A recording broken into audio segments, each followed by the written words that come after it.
Hello, welcome back. I'm sure all of you are doing very well. All right, I'm sure all of you are planning your career in a proper way. In case you feel you would like to take part in any kind of a discussion, in case you feel you want to prepare more, feel free to contact us. Right? मैं किसी के घर गया था मेरे दोस्त के साथ.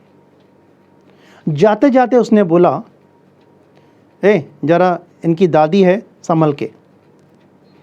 दादी है संभल के, दादी है तो दादी है, उनकी दादी मेरी दादी के समान है, दिक्कत क्या है? पता नहीं यार, हिटलर है.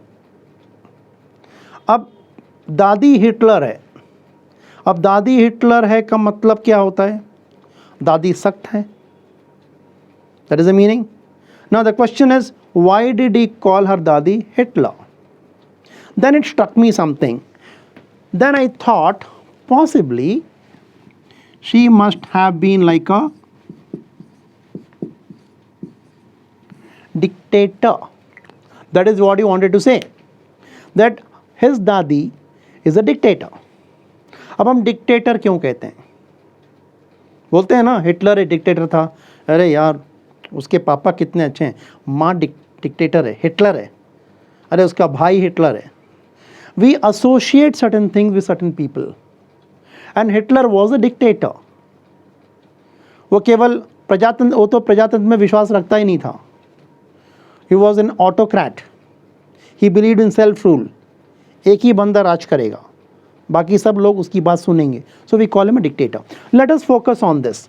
You have the root word called D-I-C or D-I-C-T, which means to say, which means to say, बोलने से संबंध रखता है. ये दोनों root words.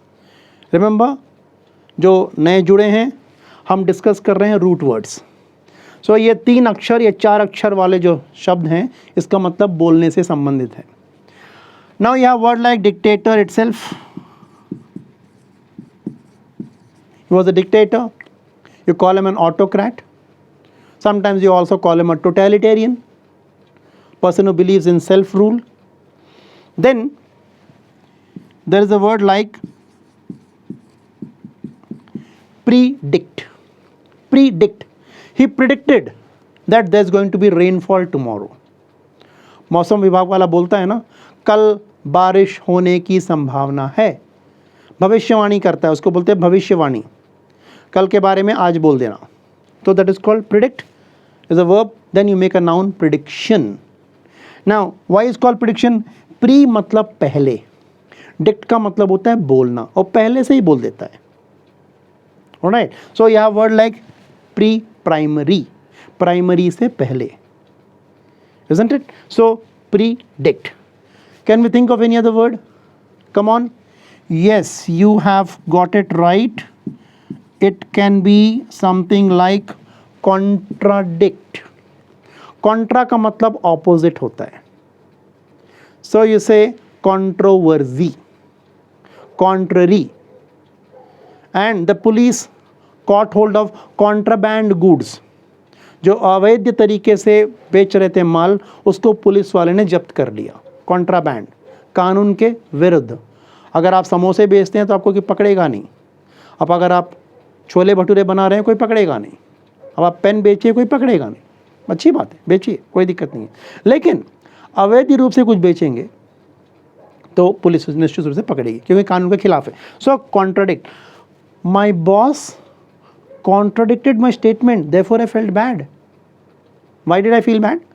Because they contradicted my statement. मैंने कुछ कहा, बॉस ने उसके विपरीत कुछ कहा. So I felt that boss has crossed me. That is why contradict. All right. Now I am sure you have heard this word, verdict. Verdict. अब इसे verdict क्यों कहते हैं? The judge will pronounce his verdict tomorrow. जज साहब अपना फैसला कल सुनाएंगे. इसको verdict इसलिए कहते हैं क्योंकि वर्ड का मतलब होता है ट्रू, सही. TRUE, true. So yeah, word like verify. आप समझ रहे हैं? सो इससे अगर हम देखें तो इससे एक शब्द बनता है दैट इज कॉल्ड वेरीफाई. सो उससे हम बनाएंगे verification. Your documents have gone for verification. आपके दस्तावेज छानबीन के लिए गए हैं. क्या छानबीन करेंगे? वास्तव में आपने बोर्ड से ये वाले डॉक्यूमेंट हासिल किए या फेक है, इसकी छानबीन करते हैं वो लोग, पता कर लेते हैं. That's why it's called verification. Let me verify your documents is to check your documents. तो डिक्ट का मतलब होता है बोलना. तो जज साहब जो बोलेंगे, जो भी निर्णय देंगे वो सही होगा, इसलिए उसे कहते हैं verdict. Getting it? Alright, now we understand why is it called verdict. Okay, so we have seen word like dictator, we have seen word like predict, we have seen word like contradict, we have seen like verdict. Any other word can you think of? एक मोटी सी किताब होती है, उसको हिंदी में शब्दकोश कहते हैं. इंग्लिश में क्या कहेंगे उसे? We call it a dictionary.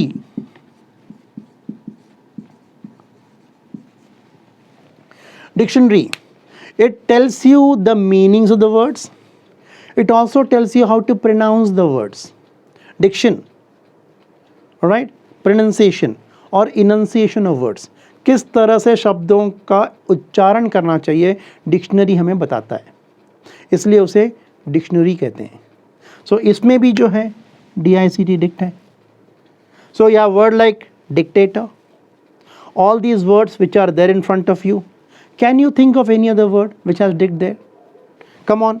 In the meantime, let me clear this board and see if you can think of some other words.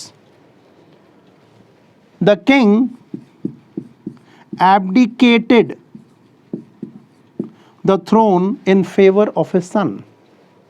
The king abdicated the throne in favor of his son. मतलब राजा ने अपना राजपाट, अपना मुकुट बेटे को दे दिया और बोला कि अब तुम जवान हो गए हो, तुम राज करो, मैं बूढ़ा हो गया हूँ, मैं जा रहा हूँ वनवास. पहले ज़माने में लोग वनवास जाया करते थे, वानप्रस्थ. Alright, so again DIC is there, is to say the king told his son, now I am old, I will not rule, therefore he told his son to rule. You again have this word ABDICT, abdicate. So you, whether it is dictator or dictate, don't dictate terms to me. The manager told the employee, don't dictate terms to me. मुझे मत पढ़ाओ क्या करना है. Alright, और school में dictation हुआ करता था. आजकल भी बहुत सारे स्कूल्स में होते हैं dictation. Let me give a dictation. Boss told the secretary, I will give a dictation, write down. Secretary जो है शॉर्ट हैंड में फटाफट फटाफट उन्हें लिखेगी. सो बॉस बोलता रहेगा, सेक्रेटरी लिखेगी. Okay, dictates. Let us follow the dictates of fashion. आजकल का जो ज़माना है, बोलबाला है, हम उसे जो है अपनाएंगे. So you take up any words, they have DICT there which have got something to do with say. So whether is predict और contradict. And then you have another word like addict. Addiction. नशा है उसे, cigarette पीने की, पान खाने का addiction है. क्या करें, खाना खाने के बाद पान चाहिए, बिना पान का मज़ा नहीं आता है. बार बार वही बोलता रहता है, मुझे पान चाहिए, मुझे सिगरेट चाहिए, मुझे ये चाहिए, मुझे वो चाहिए. So that is why is called addicted. He got addicted to smoking. He is addicted to chewing paan और beet leaf. Right, so all these words, they have got the word to do with DICT, which means to say. That's all for today. Please take care of yourselves. If you are preparing for competitive exams like FCAT or CDS or NDA, then you have one paper which is in English, which is a very important component besides other papers, and all these things will come handy to you. If you want to know more, feel free to contact us and we'll be there to help you. Till then, take care of yourselves. Goodbye. See you in the next class.